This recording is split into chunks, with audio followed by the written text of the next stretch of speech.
Episode 2.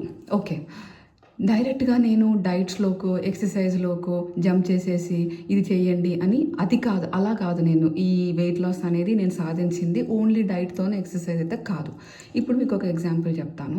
ఇప్పుడు చాలామంది ఎలా అంటే, ఇప్పుడు ఎక్కడికైనా వెళ్ళాలి అని అనుకున్నారు, ఒక ట్రిప్, ఊటీయో గోవానో కొడైకెనాలో వెళ్ళాలి. ఓకే, దానికి మీరేంటి, ఇక్కడ ఇలా వెళ్ళాలి, ఇట్లా నేను ఏమంటారు ఇలా ప్లాన్ చేసుకోవాలి, ఇక్కడ ఇలా ఎంజాయ్ చేయాలి అని ఒక ఎంజాయ్మెంట్, లేకపోతే ఇన్ని ఫొటోస్ దిగాలి ఇలా అనుకుంటారు కదా.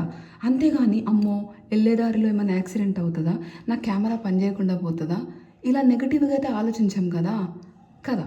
సేమ్ వెయిట్ లాస్ వరకు వచ్చేటప్పటికి అందరూ గ్యారంటీస్ అడుగుతారు.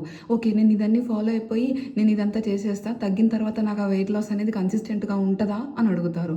అలా ఎలా ఉంటుందండి? కన్సిస్టెన్సీ కావాలి. అదొక డైలీ ఎవ్రీడే ప్రాక్టీస్.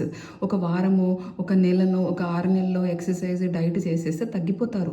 కానీ ఆ తర్వాత మీరు మళ్ళీ మీ ఓల్డ్ హ్యాబిట్స్కి వెళ్తే మళ్ళీ వెళ్ళిపోతారు. సో దానికి ఫస్ట్ మీరు హీల్ చేయాల్సింది ఈ ఏమంటారు ఫుడ్ ఎక్సర్సైజ్ దీన్ని కాదు. Heal your mind before healing your body. అంటే మీ మెంటల్గా దాన్ని మీరు మంచిగా చేసుకోవాలి ఫస్ట్. ఓకే, ఎపిసోడ్ 3 నా.